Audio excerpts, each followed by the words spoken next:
Hello everyone. So Kolhapur सिरीजमध्ये तुमचं खूप खूप स्वागत. आम्ही खूप विचार केल्यानंतर आज ठरवलेलं की आज शेतावर जाऊन पोपटी करायची. त्याच्यासाठीच प्रिपरेशन करायला आम्ही सगळ्या गोष्टी घ्यायला मार्केटमध्ये गेलो. सगळं सामान घेऊन हे दोघं आणि मी घरी पोचलेलो आहोत. जितकी काळजी आजकाल माझा बॉयफ्रेंड घेत नाही तेवढी काळजी माझे फॅन्स घेत आहेत, कारण एका सुंदर मुलीने मला हे खूप सारे करवंद दिलेले आणि हे आहे आमचं शेत. या व्ह्यू सोबत मी मस्तपैकी करवंद एन्जॉय केलेले आहेत. त्यानंतर खूप आरडाओरडा करत, भांडत, एकमेकांना शिव्या घालत आम्ही स्टार्ट केलेला आहे पोपटी करायला. आणि तुम्ही बघू शकता मी फर्स्ट टाइम पोपटी करत होती. मी आणि माझ्या बहिणीने उगाचच ही रिस्क घेतलेली.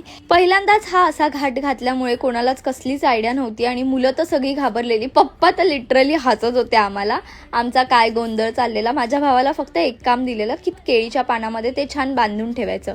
त्याचं तोंड बघा आणि त्याचं काम बघा. मग फायनली हंडी भरायची वेळ आली आणि त्याच्यामध्ये सर्वात आधी मी शेंगा घातलेल्या आहेत. त्यानंतर भरपूर सारी अंडी टाकलेली आहेत आणि चिकन ओव्हरफ्लो होईपर्यंत त्यात भरभरून चिकन टाकलेलं आहे. या कामचोराला थोडंसं काम देऊन आणि सगळ्या आगलाव्यांना एकत्र बोलून चूल बनवलेली आहे, ज्याच्यावरती पोपटी नीट होऊ दे रे देवा महाराजा असं म्हणत म्हणत आम्ही ते मटक ठेवलेला आहे. हा कामचोर, काम कमी आणि ऍक्टिंग जास्त. त्यानंतर उरलेल्या चिकनला मी असं मस्त तळून घेतलेला आहे. तुम्ही पोपटी बघू शकता, तिथे गॅसवरती गरम होते आणि बाकीच्या गोष्टी सुद्धा आम्ही केलेल्या आहेत. यार असं जेवण ना कुठेच मिळालं नसतं. त्यानंतर पोपटी ओपन करायची वेळ झाली आणि खूप सुंदर झालेली आहे. सगळ्यांनी खूप जास्त एन्जॉय केली. टेस्ट पण एक नंबर होती. जर कॅटरिंगला ऑर्डर असेल तर मला DM करा.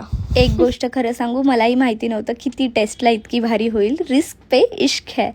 कसा वाटला ब्लॉग मला कमेंट करून नक्की सांगा. थँक्यू.